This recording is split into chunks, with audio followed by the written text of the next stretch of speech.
तो भाई dirt seats के हिसाब से जैसे हमें बताया जा रहा है कि शायद ये ब्रॉक लेसनर का लास्ट ईयर होने वाला है, जहां समर स्लैम के आसपास वो रिटायर हो सकते हैं। तो भाई अभी एक इंटरेस्टिंग सी रिपोर्ट आ रही है ब्रॉक लेसनर के बारे में, जहां बताया जा रहा है कि ब्रॉक लेसनर और पॉल हेमन ने स्पेशली क्रिएटिव से बात करी है, जहां ब्रॉक लेसनर चाहते हैं कि जब तक वो पूरी तरह से WWE से रिटायर नहीं हो जाते तब तक भाई उनका कोई मैच वो हारेंगे नहीं।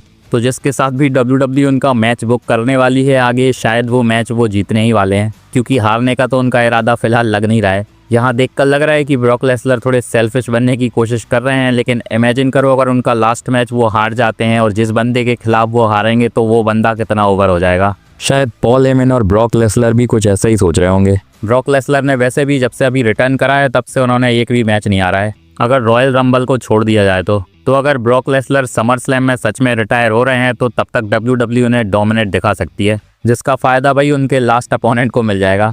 तो हेलो गाइज, मैं Gagan and welcome to my YouTube channel the wrestling slammer. लेकिन वीडियो में आगे बढ़ने से पहले भाई वीडियो को लाइक और चैनल को सब्सक्राइब ज़रूर कर लेना। तो अभी ब्रॉक लेसनर की बात कर रहे थे कि भाई उन्हें हारना नहीं है मैच, लेकिन अब जो नेक्स्ट अपोनेंट उनके सामने आने वाला है वो बहुत ज़्यादा डोमिनेट हो सकता है, क्योंकि बॉडी स्लैम नेट की रिसेंटली रिपोर्ट आ रही है जहां बताया जा रहा है कि ओवा फेमी ही ब्रॉक लेसनर को रेसलमेनिया में फेस करेंगे। अभी रॉयल रंबल में इनका इंटरेक्शन तो हमने देखा ही था और तब से रिपोर्ट्स भी आ रही हैं कि ओवा फेमी ब्रॉक लेसनर को रेसलमेनिया में फेस कर सकते हैं। वैसे तो अभी LA नाइट और गंथर भी रेस में है कि उनका भी नंबर लग सकता है, और जिस हिसाब से WWE प्लान चेंज कर रही है रेसलमेनिया की, हो सकता है ये वाला प्लान भी चेंज हो जाए। लेकिन अगर कुछ चेंज नहीं होता और WWE ओरिजिनल प्लान के हिसाब से चलती है तो ओवा फेमी ही आंसर करने वाले हैं ब्रॉक लेसनर के ओपन चैलेंज का। वैसे थोड़ा गौर करा जाए स्टोरी लाइन के हिसाब से तो ओवा फेमी ने अभी रिसेंटली ही जॉनी गार्गानो और किट विल्सन के ओपन चैलेंज का भी आंसर करा था, तो कहीं ना कहीं शायद WWE हिंट तो दे रही है कि ओवा फेमी ही ब्रॉक लेसनर के ओपन चैलेंज का भी आंसर देंगे, इसीलिए शायद ओवा फेमी को भी इतना डोमिनेट बुक करा जा रहा है। बाकी वैसे ये ब्रॉक लेसनर के ना हारने वाली चीज़ अगर रियल है तो ओवा फेमी शायद रेसलमेनिया में अपनी स्ट्रीक को ब्रोक कर लेंगे।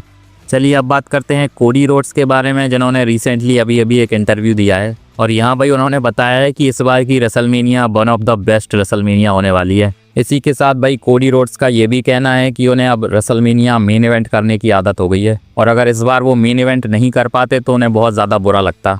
इसके बाद फैंस वैसे बहुत ज़्यादा उन्हें क्रिटिसाइज़ कर रहे हैं कि हाँ भाई तूने जुगाड़ करके अपना मेन इवेंट स्पॉट तो पक्का कर लिया, लेकिन इस चक्कर में तूने बहुत सारे बंदों को स्क्रू कर दिया, जिसमें टॉप पर फिलहाल ड्रू मैकिंटायर का नाम चल रहा है। लेकिन वैसे हमें पता है कि WWE ड्रू मैकिंटायर और कोडी रोड्स का मैच ही रेसलमेनिया में करवाने वाली थी।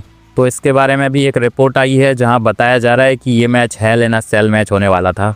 तो WWE का प्लान था कि इस बार थोड़ी अलग स्टिपुलेशन डाली जाए ताकि मैच को थोड़ा इंटरेस्टिंग बनाया जा सके, लेकिन भाई WWE ने पहले ही स्टोरी लाइन का कवाड़ा करके रखा था, तो हेल इन अ सेल में मैच करवाने का कोई मतलब नहीं था। इमेजिन करो 3 स्टेजेस ऑफ हेल वाली इतनी बड़ी स्टिपुलेशन डाली थी WWE ने, फिर भी इनकी स्टोरी लाइन एंड नहीं हुई थी। बाकी इसी के साथ ये भी बताया जा रहा है कि कोडी रोड्स ने खुद ही आइडिया पिच करा था रैंडी ऑर्टन के साथ मैच करने का।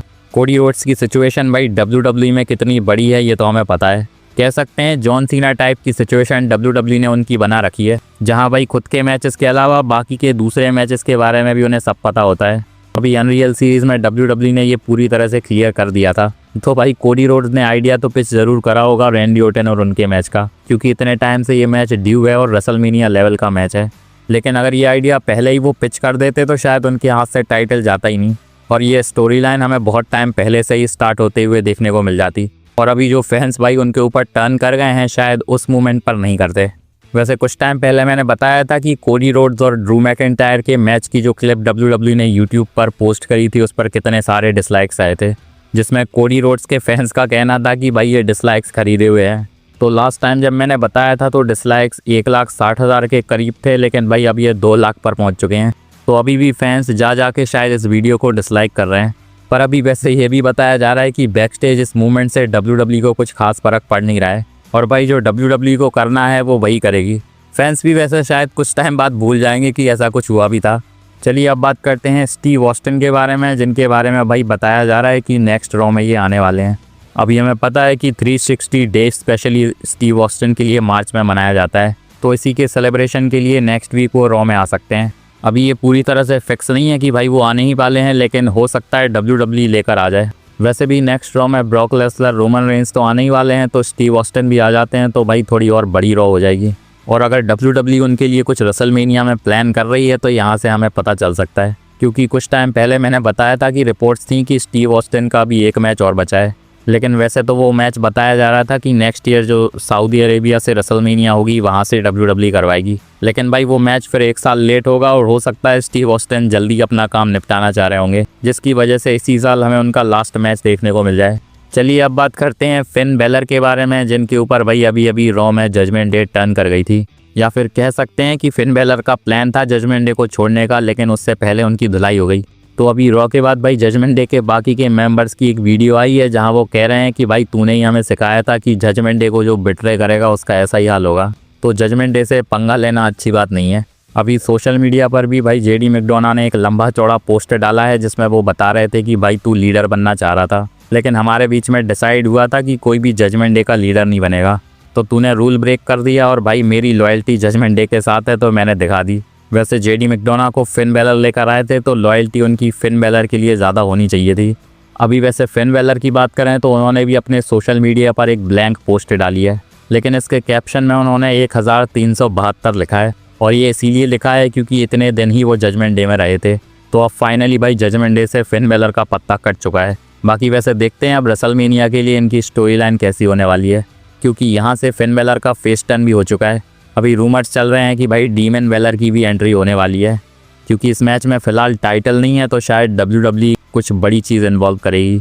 अभी रेसलमेनिया की बात कर रहे हैं तो वुमेन्स यूनाइटेड स्टेट्स चैंपियनशिप के बारे में भी रेसलमेनिया का एक प्लान आया है, जिसमें बॉडी स्लैम नेट की एक रिपोर्ट का कहना है कि WWE Julia versus Jordan grace versus Tiffany Staten का मैच प्लान कर रही थी, जो कि शायद फरवरी के आसपास प्लान करा गया था। लेकिन भाई अब प्लान चेंज हो चुके हैं क्योंकि जूलिया और टिफनी स्टैटन का सिंगल्स मैच प्लान करा जा रहा है। जॉर्डन ग्रेस के इस मैच से बाहर होने का कारण बताया जा रहा है कि लास्ट जो स्मैकडाउन हुई थी उसके डार्क शो में उनका मैच हुआ था, जहां उन्हें लेग इंजरी हो गई है। तो इसी वजह से अब WWE को फिलहाल सिंगल्स मैच की तरफ जाना पड़ रहा है। वैसे मेरे हिसाब से मल्टी वुमेन मैच करा जाए US टाइटल के लिए तो बेटर चॉइस होगी, क्योंकि शायद फैंस जूलिया और टिफनी स्टैटन के सिंगल्स मैच को देखने के लिए इतने एक्साइटेड होंगे नहीं। चलिए अब बात करते हैं खतरनाक से आइडिया के बारे में, जो कि रिसेंटली सोशल मीडिया पर बहुत ज़्यादा फ्लोट कर रहा है। तो अभी लास्ट ड्रॉ में हमने देखा था कि भाई ऊसोस ने CM पंक के ऊपर अटैक कर दिया था। अभी वैसे उनकी अच्छे तरीके से धुलाई तो नहीं हुई थी, लेकिन बस उनके मुंह पर जिमी ऊसो ने माइक मार दिया था। तो यहाँ से फैंस का मानना है कि WWE ने कहीं ना कहीं कंफर्म कर दिया है कि OG ब्लड लाइन फिर से रीयूनाइट होने वाली है, और ये रोमन रेंस और CM पंक की स्टोरी लाइन में जिमी ऊसो और जे ऊसो का भी यूज़ करा जाएगा।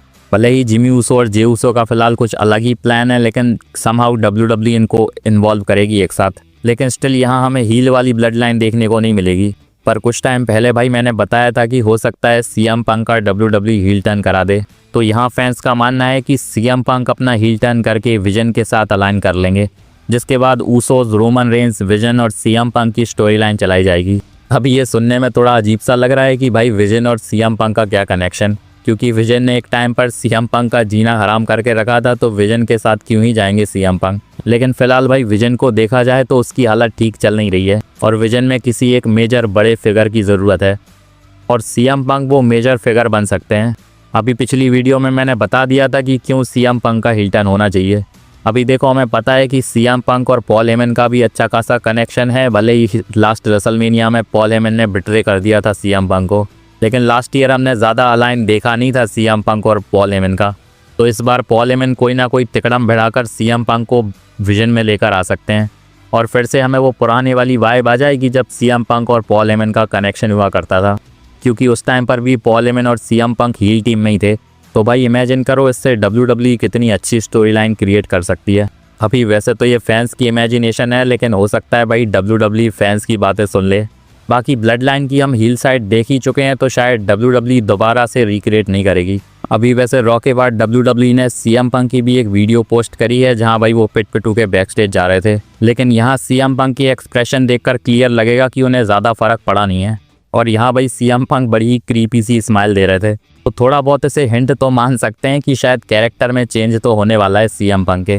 तो कमेंट में बताओ भाई आपको ये आइडिया कैसा लगा, और WWE को ये चीज़ अप्लाई करनी चाहिए या नहीं। बाकी मेरी ये वीडियो अच्छी लगी हो तो इसे लाइक और चैनल को सब्सक्राइब ज़रूर कर लेना, और बेल आइकन को भी दबा देना ताकि मेरी वीडियोस की अपडेट्स आप तक पहुंचती रहें। तब तक के लिए मिलते हैं नेक्स्ट वीडियो में। धन्यवाद।